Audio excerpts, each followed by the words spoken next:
মানিকগঞ্জ ও জয়পুরহাটে বাজার মনিটরিং করায় কিছুটা কমেছে সব ধরনের নিত্যপণ্য। বিস্তারিত জানাতে সরাসরি যুক্ত হচ্ছেন সহকর্মী আব্দুল্লাহ আলিম ও রেজাউল করিম রেজা। প্রথমেই যাচ্ছি মানিকগঞ্জে। আলিম, বাজারে নিত্যপণ্যের সরবরাহ ও দাম কেমন দেখছেন?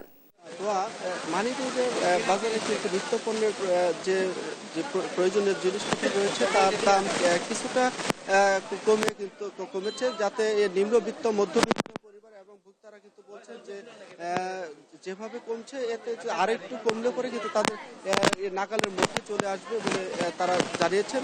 তো আজ যে বাজার দরে যে বলতে চাই যে আদা কিন্তু বিক্রি হচ্ছে 100 টাকা কেজি, যেটি গত সপ্তাহে ছিল 140 টাকা কেজিতে। কাঁচামরিচ ছিল 100 থেকে 150 টাকা কেজি, আজ কিন্তু বিক্রি হচ্ছে 80 টাকা কেজি।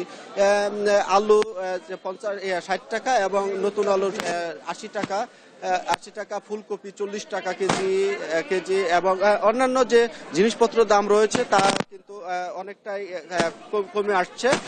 তো আমরা ভোক্তাদের সাথে কথা বলেছি, ভোক্তারা যেটি বলছেন যে নিত্যপণ্য প্রয়োজনীয় যে দ্রব্যমূল্য গত সপ্তাহের চাইতে এ সপ্তাহে কিছুটা কম বলে তারা কিছুটা স্বস্তি প্রকাশ করেছে।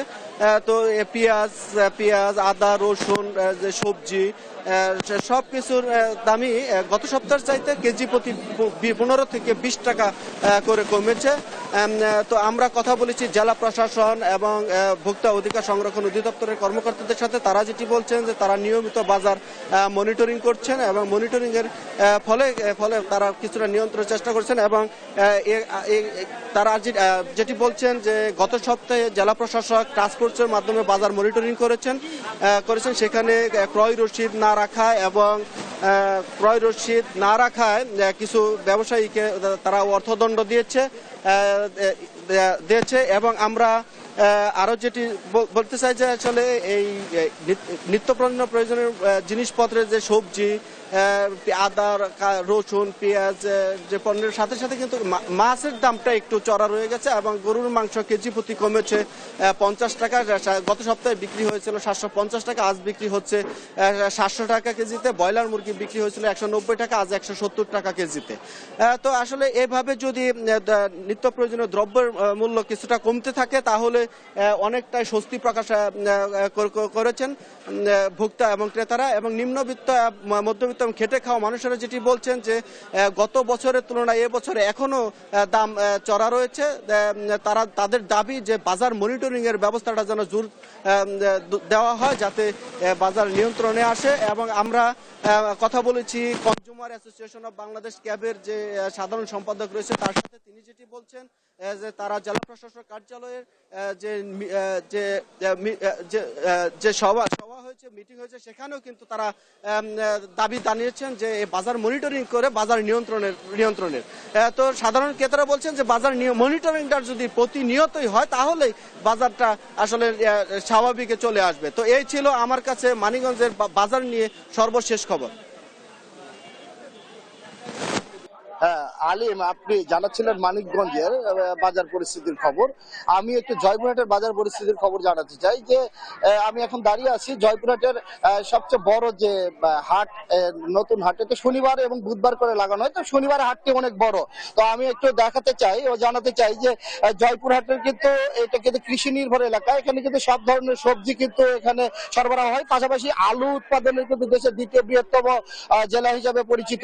এই জেলায় আলু উৎপাদন হলেও কিন্তু এখানে আলুর দামের স্বস্তি নেই। এখনো কিন্তু 70 থেকে 75 টাকা পর্যন্ত আলু বিক্রি হচ্ছে।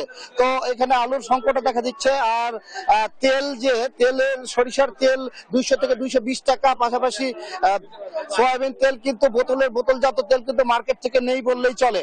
তো খুব সংকটের মধ্যে দিয়ে যাচ্ছে বোতলজাত সয়াবিন তেল 175 টাকা বিক্রি হচ্ছে। তো আপনারা দেখছেন এখানে কিন্তু জেলা প্রশাসনের নির্বাহী ম্যাজিস্ট্রেট এখানে কিন্তু বাজার মনিটরিং করছেন।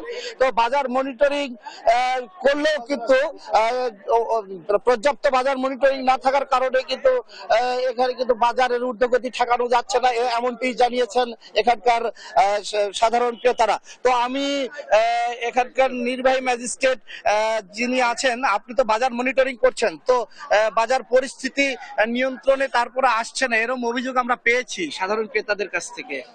আসলে পরিস্থিতি সবই নিয়ন্ত্রণে আছে। এখানে যে নির্ধারিত দাম সে দামেই বিক্রি হচ্ছে। মাঝে মাঝে দু একজন একটু অনিয়ম করার চেষ্টা করছে, আমরা সেগুলোকে ধরে আমাদের যে জেলা প্রশাসক স্যার যেভাবে নির্দেশনা দিয়েছে আমরা সেভাবে সমস্তভাবে প্রত্যেক দিন আমাদের প্রত্যেকটা টিম প্রতি সময় কাজ করতেছে বাজারে, এবং আশা করি আর এই ধরনের কোনো পাবেন না।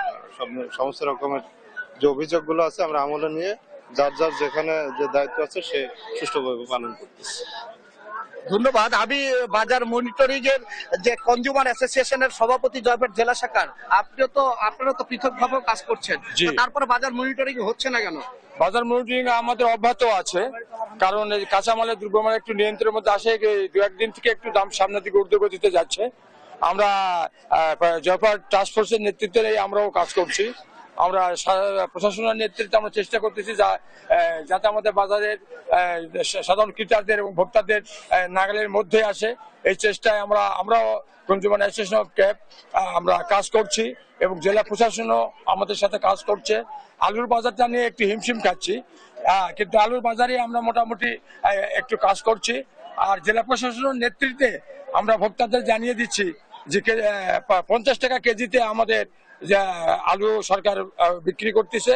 ধন্যবাদ আপনাকে। আমি একজন ক্রেতার সাথে একটু জানতে চাই যে আপনারা তো বাজার করতে এসেছেন, তো কি অবস্থা একটু জানাবেন। বাজারের দাম তো খুবই বেশি ভাইজান, কিছু বাজার করা যাচ্ছে না। এই যে এগুলো কফি টফি এগুলোর দাম প্রায় এখন 60-70 টাকা করে, আলুর দাম 70 থেকে 75 টাকা, সোয়াবিন তেল বোতল পাওয়া যাচ্ছে না বাজারে, যে দামি হোক পাওয়া যাচ্ছে না। আর হইলো খোলা তেল যেটা সেটা 195 টাকা কেজি। এরকম এত দাম দিয়ে তো আমরা আর বরদাস্ত করতে পারতেছি না। ধন্যবাদ। আপনি শুনছিলেন একজন ক্রেতার কাছ থেকে। এই ছিল আমার